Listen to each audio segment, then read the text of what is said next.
I actually drove through this area to get to work just an hour ago, and I made it through, but there's no way that would have been possible now. This is rising very, very quickly. Actually, right over here, we are seeing that the water is creeping up over the sidewalk onto the grass where we are, whereas when we first got here maybe 30 minutes ago, cars were able to pass through here. So people, this is exactly what a flash flood is. It happens quickly, it happens when you're not expecting it, and it puts people in a lot of danger, when it just pops up in random places when you don't know when it's going to happen, and it happens quickly. Savannah, this is Darcy. I actually came through that same area probably around the same time you did, and I'm going to be honest with you. If there was not already a car flooded out and stranded, I may have tried to go through that same area, but I saw that the car was already stalled out, already up to its headlights in water, and then that's when I made the quick detour through the McDonald's parking lot. So here's the other thing we need to say for anybody who's watching right now. It's dark, and you don't know that you can't get through the water until you can't get through the water. The pattern that we've been discussing over and over again is a lot of the rain would eventually move from southeast to northwest and then start to shift. We showed that through a lot of models. Now it has almost a complete east to west orientation. And the big problem with that is that it's just one shower after another going over the same locations all throughout the Midlands. They've just set a line between the cars. Yeah, that guy just waded in there. He is clipped onto a safety line, it looks like, and he is going to get some folks out of these cars. Now, these are people that have been trapped in their cars really for the better part of 2 hours now after that water pushed them off the road. Now, a swarm of first responders on scene, a couple of utility trucks as well, Sumter Utilities here. We've seen 2 cherry pickers roll up in the last couple minutes. What they're going to be doing is unclear. We've got another fire truck coming up behind us here. He's going to pass through, though. But, yeah, he is in the water right now. It looks like trying to open some doors and get some folks out of their cars. This is a swift water rescue happening right now. Yep, we'll stay with it. I mean, this is going to be going on for some time. I don't think we've ever seen anything like this either. Or there's a crowd of about a dozen people here. You saw we moved them over a little bit. They've all been gathering to see this because it's just incredible. Here's what we know about our first responders. They train for situations just like this. Things that you never expect to see. We call this the 1,000-year flood. They have trained for this, and that's why they're able to safely get those folks out of their car like this gentleman. But what we're going to do is we're going to stay with this picture. We're going to continue to watch and see as they pull everyone out safely. But this is the type of rescue, and we've all seen these pictures happening in other areas of the country. It's not something you expect to see in your hometown, and it's the reason why that we've stressed to so many of you that it's not safe to get out on the roads for no reason at all. There's nothing important enough for you to get out and look at this.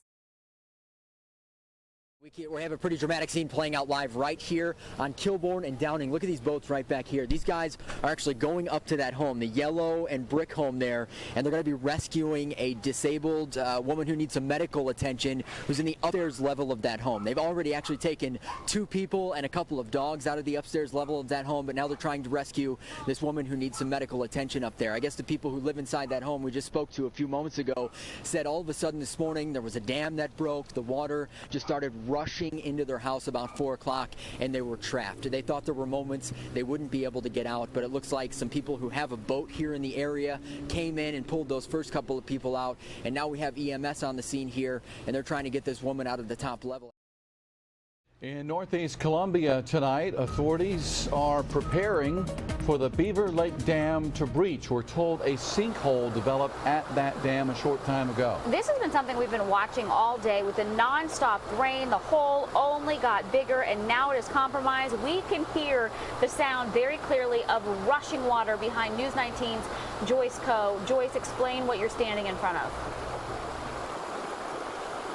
Guys, guys, this is what could potentially be the relief for the Beaver Dam from potentially breaching and flooding several homes in this neighborhood earlier today. That sinkhole did develop because of the pressures of these waters, just getting more pressure on that dam and building up into making that sinkhole bigger and bigger. It's right now 18 feet deep and it's about 10 to 12 feet wide. I'm going to take a look over at this map here. This is, I wanted to show you exactly why these waters are so rapid right now. It's because all of this water is flowing from 3 bodies of water above it. This pond up ahead is overflowing into Boyd's Pond 3, which is overflowing into Boyd's Pond 2, which is right above us. This is where we are. If this dam were to break, it would overflow into Boyd's Pond 1 and create further damage all across this area. We haven't seen this level of rain in the Lowcountry in 1,000 years. That's how big this is. That's how South Carolina is dealing with right now. The Congaree River is at its highest level since 1936. That's why we keep telling people, stay off the roads, stay out of the roadways. Boy, this is definitely the most stunning image that I have seen since I have been here. This road washed away. The sand, the dirt, the earth all dried up, and really just a top level right here. This is the asphalt. This was the center line of Eddie Watkins Road here in Lee County. You can see obviously where the asphalt has dropped off, and it's just, I mean, it's a mess over here. I want you to see what the lake looks like right now, because remember, it's been draining since Monday morning. That is when we've heard that the dam broke, and you can see there's barely any water left at all. Just about 20 minutes ago, we saw a beautiful sunset reflecting off that water here. And it's surreal to think that this is probably the last sunset reflection you will for a very, very, very long time. The Columbia Canal, a very busy place right now. Lauren Thomas is there. And Lauren, I know they're working on a dam so that the process of getting that drinking water safe to drink once again can take place, correct? Yes, guys, I'm going to move out of the way so you can see. The helicopter here is bringing over sandbags, a sandbag. They've been doing this all afternoon, going back and forth, just bringing one-ton sandbags to help with the damming process that they're going into right now. And this was all because of that failed levee.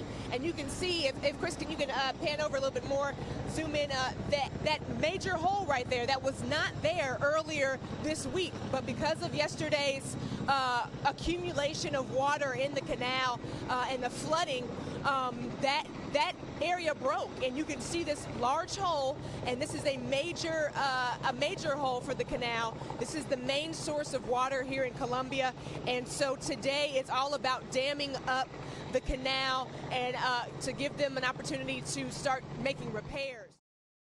Right now, this is a massive reconstruction of the wall of the canal. Just had a chance to confer with Major McClam. Things are going well. This is the National Guard, the State Guard, the Army Corps of Engineers, our city employees, private contractors, people volunteering their time, everyone working to make sure this is done right. Some of the important work that has to be done, it's not every day you see a Chinook carrying heavy equipment or 1,000-pound sandbags over downtown Columbia, but it's happening. Some of the most important work that has to be done during daylight hours. So right now we're estimating that at probably close to sundown tomorrow, most of this important work should be done. Okay. Well, what do you have to say for the people of Columbia going forward when it comes to their water and what they can do right now? Sure. Well, earlier when this started, we had about over 130,000 customers out of water. Earlier today, that number was down to 42,000, and we're continuing to work to reduce that number. As we repair the breaches in the system, we'll have to turn some parts of the system off, and we'll turn it back on when the system is repaired. But we're on the way back. We are in the process of damming up the canal to maintain a minimum water level in the canal. We've been very successful at maintaining a successful water level to be able to make sure that we can continue to put water through our treatment plant to continue to provide what we need to our water system. We will work through the night as we did last night, and we'll continue through tonight to continue to construct this dam And once this dam is complete, we will be able to assess the actual damage and start the repairs to the dike itself, to the levee itself. This is pretty incredible. Our News 19 chopper right now is right over that area. You just saw the South Carolina State Museum. They just flew past that, but this is such an impressive effort. When we say, you know, step back and let the experts take care of things, listen to this plan that Joey Jaco, who's the Public Works Director of Utilities, was just explaining. They are damming up this canal, the Columbia Canal, because they have to keep water flowing into the treatment plant, because then that water comes to the city of Columbia and those of us living in the southeast who have been out of water for 3 days now. So he said they are bringing in 751-ton sandbags. And you see them building it right there. They're building it right now. When we say sandbags, that's not a sandbag that JR and I could carry. That's a 1-ton sandbag. It's hard to tell because we're looking from a chopper right now, from the News 19 chopper, but 750 sandbags are being brought in to dam up the Columbia Canal. On top of that, they will be sinking barges. Tomorrow, he said, not today, they are going to be deliberately sinking barges by filling those barges with water in order to get them to sink and create the barrier. They need this water level to stay at a certain level in the Columbia Canal so that it can keep flowing into our treatment system and then come out as clean water for those of you who are in downtown Columbia to drink, all of the businesses there, the 2 hospitals there that are in downtown Columbia, and then of course those of us who live and work out here in the southeast part of Columbia who have had some major water problems. Well, over the last 24 hours, we made significant progress. Chris has been working at the entrance to the canal. All eyes have been on the rock dam at the Columbia Canal as it's keeping in a main water source for local residents. When they started building from each side, the water pressure builds as you close in. So they had to slow the flow so that they could continue to build up and actually close the dam. But there's also an area 5 miles upstream that crews have been stabilizing from the overpowering rapids. When we first started trying to fill these gates, we were taking these approximately 1-ton sandbags and rock bags and sticking them down there, and the force of the water was shooting them straight through the gap. Colonel Chris Hyman says the still functioning 12 floodgates built in the late 1800s just couldn't handle the rushing waters. I don't know how to explain it. It was worse than whitewater rafting. How fast the water was coming through. The National Guardsmen who've worked 24 hours around the clock for the last week finally stabilized these gates Monday night. It was all the way up to there, and you can see just since yesterday we've dropped about 18 inches. The National Guard says they've used thousands of these 40 to 50 pound sandbags and about 1,000 of these 1-ton sandbags to keep the water from flowing into the canal. These were to fill in the small cracks once we had the large bags in that were flowing, where the water was flowing around them. And these National Guardsmen, most of whom have served overseas, say they're honored to now make a difference on their homeland. Almost all of them have had at least 1 tour, most of them multiple tours. They love doing this type of stuff. It's training is training, but when you do real world events, it makes you feel good inside because you're actually helping out the community and the country. In Columbia, Joyce Coe, News 19, WLTX. Now, 2 feet may not seem like a lot, but when it comes to raising your home from here to here, even the thought can be scary. And for many people in the Midlands, that's their reality as they decide whether or not to rebuild their home. This is a game changer for all of us. You know, we're getting ready to go into debt on a house just to try to get it back where it was. From the outside, Lisa Kay's home looks great, but when you go indoors, the damage from the historic flood is still visible. You know, it just became a whirlwind of figuring out exactly what to do. All that beam up there. Before they put anything back together, the structure has to be dried out. Ali Khan is the flood plan manager for the city of Columbia. He says after the drying out process, that's when homeowners should check with the city engineers to see if their home is below the 100-year floodplain. If it is, you'll have to raise it at least 2 feet above the floodplain. So if your house is 1 foot below the 100-year floodplain, that means obviously you have to raise it at least 3 feet to become in compliance. Khan says there is no time limit on when homes need to be repaired, but if you want to get it done right. We don't want to cut the corners. Don't do any kind of unpermitted work. Fortunately for Kay, her home does not need to be elevated, but she understands the fear behind making the decision to rebuild. There are just so many unknowns to deal with actually getting back. I mean, A home is probably one of the most expensive thing anyone ever buys. And then to not know where you stand with it, or if you're going to get it back, or how much debt you're going to have to go in to get it back, it's really, really scary. Now, the city of Columbia understands that there are homeowners out there who still don't know what to do. So if you're still in need of information, you can check out this story on WLTX.com. Also, remember that the deadline to sign up with FEMA is January 3rd. Reporting in Columbia, Lauren Thomas, News 19, WLTX.